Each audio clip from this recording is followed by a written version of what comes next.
Halo sahabat Green Smile, dengan saya Dila. Saya Ines. Nah, sekarang kita mau ngapain Ines? Kita mau wawancara. Wawancara siapa? Abah Andai Kusnanda. Kalian penasaran kan siapa sih Abah Andai Kusnanda itu? Betul banget. Apa nih Ines? Tema kita sekarang nih apa? Tentang organik. Mungkin ada yang bertanya-tanya tentang organik itu Ya, apa ya? dan fungsi organik itu Benar apa? Penasaran kan? Kita lihat wawancara. Halo sahabat Green Smile. Ya, Dengan saya Dila. dengan saya Ines. Nah, di sebelah kita ini sekarang sudah ada Abah Andai Kusnanda. Apa kabar Abah? Alhamdulillah baik. Sahabat Green Smile mau tahu kan sekarang ini kita berada di mana? Kita tepatnya berada di Desa Slawi, Purwakarta, Jawa Barat. Iya. Nah, kita ini bersama Abah itu untuk mencari tahu sebenarnya mungkin apa sih organik itu. Mungkin sahabat Green Smile tuh masih bertanya-tanya. Ya, benar Organik sekali. itu apa ya? Dan Abahnya akan bercerita tentang pengalaman. Apa sih Mbak organik itu sebenarnya Mbak? Ya, sebenarnya organik itu menurut pemahaman Abah itu suatu keutuhan. Keutuhan atau bisa juga identik dengan yang Abah kelola ini di bidang pertanian, bahwa organik itu cara bertani alami yang memang selalu memperhatikan tentang keutuhan lingkungan. Ya Mbak. Juga tadi dari sisi lain keterpanggilan ke pertanian organik itu notabene karena dipandang modalnya itu cukup dengan satu kemauan tahu dan paham, rela untuk melakukan demi keseimbangan alami. Dan juga modalnya bagi para petani itu tadi dalam bidang pertanian itu Abah lakukan dengan teman-teman itu ternyata sangat murah berorganik itu. Yang kata orang organik itu mahal, tapi sebetulnya sangat murah dan mudah untuk dilakukan karena bahan bakunya berada di lingkungan kita sendiri gitu, di lingkungan kita sendiri. Contohnya apa nih Mbak? Contohnya seperti limbah-limbah atau sampah-sampah. Orang susah karena limbah sampah itu, sedangkan petani yang Abah bina bersama-sama itu sampah itu malah jadi hikmah karena diolah, sampah ya, memanfaatkan sampah lingkungan, sampah pertanian, terus limbah-limbah dari peternakan, semua gak ada yang gak bermanfaat. Seandainya paham untuk bahwa hal itu yang perlu dipahami bagi para petani, karena bukan saja murah tapi tadi ada sisi manfaat lain seperti hasilnya. Iya, Hasilnya. Jelas bisa mendapatkan hasil yang sehat dan menyehatkan bagi siapapun yang mengkonsumsinya. Lain halnya dengan seperti yang Abah kenal sekarang, seperti pertanian yang pakai pestisida berlebihan. itu kurang baik ya Mbak untuk kesehatan. Pasti itu kurang baik, sudah jelas kurang baik gitu. Sebab bukan saja bagi kesehatan manusia, tapi untuk keutuhan dan kesehatan lingkungan juga sudah jelas-jelas merusak gitu ya. Sebab apa? Yang kita perhatikan dalam pertanian ramah lingkungan bukan saja hasil produksinya atau buah-buahan atau padinya sehat menyenangkan. Di samping itu juga kita memperhatikan hajat kehidupan yang lainnya seperti di dalam tanah. Kan banyak ada makro dan mikrobiologi yang mesti kita pelihara juga. Dan dengan diperlakukan secara alami ini, dengan keramahannya itu, insya Allah mereka itu bisa hidup berkembang biak dengan sempurna. Dan itu membantu ini juga ya, padi ya Mbak? Ya, itu membantu tanaman. Apa-apa yang ditanam di tanah itu, mereka itu yang sahabat membantu, kita yang membantu itu makro dan mikrobiologi di dalam tanah. Itulah yang membantu pertanian baik itu sawah maupun ladang. Berarti memberi manfaat ya cuma untuk manusia tapi untuk Lingkungan yang berarti di lingkungan itu ya kita semuanya ada. Berarti satu untuk semua ya Mbak ya? Satu untuk semua, satu kali melakukan manfaat dunia akhirat istilahnya. Iya, udah banget. Sebab yang namanya pemelihara lingkungan sudah tugas kita manusia. Harus sanggup karena leluhur kita menyanggupi bahwa alam ini akan dipelihara sama manusia. Keunggulan dari organik ini apa ya Mbak? Organik khususnya ya Mbak, yang berada di Desa Slawi ini nih, apa nih keunggulannya? Ya, keunggulannya tadi satu, untuk petani sendiri akan memurahkan permodalannya. memudahkan melakukannya, sebab segala sesuatu yang diperlukan ada di sekeliling itu. Kalau boleh tahu nih kosnya berapa nih Bah? Kan dari tadi bilang murah-murah. Nah, berapa nih Bah kosnya? jadi kosnya itu sebetulnya tinggal kemauan saja. Kemauan ya Bah kosnya. Dan bimbingan para petani supaya dia tahu bagaimana mengelola itu, seperti bagaimana mengelola tanah. Pokoknya di tanah. Tanah dulu Tanah pokoknya dulu. ya Bah. Tanah lah yang harus diperhatikan. Jadi para petani itu yang harus perhatikan itu tanah. Di dalam tanah itu ada apa? Kebanyakan petani itu yang diperhatikan itu tanaman, sedangkan tanahnya gak diperhatikan. Jadi tanahnya rusak, tanamannya berarti. Satu contoh, kemarau baru seminggu atau 2 minggu, tanah udah retak-retak. Iya. Karena apa? Dilihat sampai lapisan lah tanah itu betul-betul kering kerontang.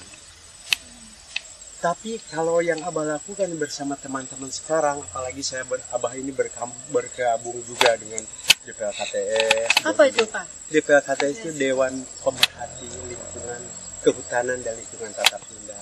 Berada di mana nih Itu Bah? berada di daerah Kalau dia Bandung. mau belajar nih, sahabat Bisa. Green Smile nih di mana Di nih Bah? Bandung itu Dewan Pembinanya Bapak Solihin Gepes. Nah, daerah mana nih Bah? Kontaknya di mana nih? Kontaknya Jalan Pramuka. itu. Jalan Pramuka. Jalan Pramuka. Daerah mana Bah? Daerah Bandung itu. Bandungnya di mana nih Bah? Di Bandung di daerah Taman Sari ada Taman kantor Sari. DPLKTS. Jadi betul-betul beliau itu konsen sekali terhadap lingkungan dan mengajarkan bagi para petani bagaimana bertani yang benar. Bagus Seperti ya, di sawahnya, di ladangnya, dengan cara berorganik, tani alami yang ramah lingkungan. lingkungan ya pastinya. Banget ya buat sahabat Green Smile nih, apa sih organik itu udah tahu kan sekarang? Terus ada pertanyaan nih. Coba. Ini apa Kenapa nih? sih Abah nih pakai baju hitam? Iya, selalu hitam nih, kenapa nih Bah? Ini sedikit. Dulu Abah itu ya seorang pegawai negeri di BUMN PT Telkom terakhir di Tasikmalaya. Begitu pensiun di tahun 2003, Abah pulang kampung melihat lingkungan itu begitu. Benar-benar Betul sedih serius. Yang dulu hijau, sekarang kelihatan baru 2 bulan, ya 2 minggu aja. Nggak turun hujan, nampak kekeringan di sana. Penduduk kampung itu sangat, ya susah diucapkan bagaimana keprihatinan ini melihat lingkungan dan penduduk. 40 tahun yang lalu meninggalkan itu kampung halaman. Oh begini. Dari sana Abah berangkat. Kenapa? Kalau teman-teman Abah petani yang selama itu ditinggalkan. Saya mengabdikan diri terhadap negara selama 34 tahun. Begitu pulang kampung, sangat memprihatinkan. 2 minggu saja gak turun hujan, udah pada kekeringan tanahnya retak-retak. Mulai dari sana, kenapa? Sedangkan basic Abah bukan basic pertanian, tapi melihat sisi lingkungan ini sangat tertanggung. Timbullah Abah memprakarsa diri Abah. Kalau begini, saya ini berkabung sejak 2003 sampai sekarang gak pernah lepas pakaian hitam-hitam. Bukti perkabungan saya tentang keprihatinan keadaan lingkungan. Apalagi dengan operator tani di lapangan yang notabene cuma capeknya. Coba penghasilannya sedikit, biaya produksinya tinggi, obat-obatan mahal, pupuk mahal. Itu dengan beberapa rekan malah dibimbing sama sesepuh Jawa Barat Bapak Solihin GP bagaimana kita mengelola tanah air ini melalui proses-proses alami dan memperhatikan kehidupan lingkungan minimal dimulai dari halaman kita sendiri, tanaman lahan kita sendiri. Ya akhirnya sepakat Abah masuk di lingkungan DPLKTS, Dewan Pemerhati Kehutanan dan Lingkungan Tatar Sunda. Di sana banyak belajar. Akhirnya begitu komitmen Abah terhadap lingkungan akhirnya sehingga Jawa Barat minimalnya jangan belum hijau dan senyum di hati karena melihat kehijauannya itu, Abah bakalan ganti. Jadi setelah semua hijau, Abah baru Insya Allah ganti pakaian. setelah tanahnya sudah tidak beracun dengan kehijauan yang cukup memukau, insya Allah bisa lepas lagi pakaian Abah seperti semula. Itu berangkatnya dari komitmen. Seandainya dibandingkan dengan Patiga Jamada mah Patiga Jamada boleh kan sumpah palapa, Abah itu sumpah hijau. Sumpah hijau. Kita harus menjaga dan melestarikan lingkungan ya, Bang. Sebab lingkungan sudah banyak memberikan terhadap kita, dan sebaliknya kita sebagai manusia yang utama itu harus berterima kasih sama lingkungan, sedangkan lingkungan sudah memberikan apa-apa terhadap kita, sedangkan kita sebagai manusia malah yang entah sadar atau gak sadar merusak Ya, Bang. Walaupun dunia ini bakal rusak, tapi minimal kita jangan ikut merusaknya gitu. Kita harus tetap menjaganya, Melestarikan ya pastinya. Ya, terima kasih banget nih Ba atas wawancaranya nih Ba. Bermanfaat banget nih buat sahabat Green Smile ya Amin. tentunya. Terima kasih ya Ba.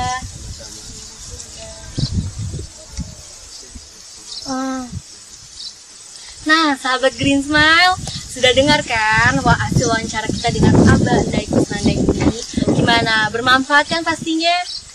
semoga dapat menginspirasi untuk sahabat Green Smile untuk menjaga dan mencintai lingkungan. Dan juga melestarikan ya pastinya. Iya, betul. Sekian wawancara dari kami. Dan saya Dila. Saya Ines. Kami undur diri dulu. Terima kasih. Terima kasih. Nah, udah lihat kan tadi sahabat Green Smile nih, bagaimana hasil wawancara kita dengan Abah Endai Kusnandari ini ya? Iya, benar banget. Bermanfaat nggak Nes menurut Ines? Bermanfaat banget ya. banget. Tentang apa nih tadi kita nih? Organik. Dan yang paling bermakna itu Apa nih Nes? Ada kata-kata yang paling bermakna nih apa Nes? ada. Itu sumpah hijau. Sumpah hijau. Apa sih Nes sumpah hijau menurut Ines nih? Itu sumpah hijau itu yang tadi saya tangkap dari wawancara adalah bagaimana kita mencintai lingkungan dan alam sekitar. Benar. Dan juga melestarikannya pasti ya. Benar banget. Harus itu wajib ya pokoknya ya. Karena dapat memberikan manfaat nggak hanya untuk kita sendiri tapi Untuk semua pastinya, untuk sahabat Green Smile ya. betul banget. Nah, Mungkin ini sekian dari sesi wawancara kami. saya Dila, Saya Ines. kami undur diri. Dadah.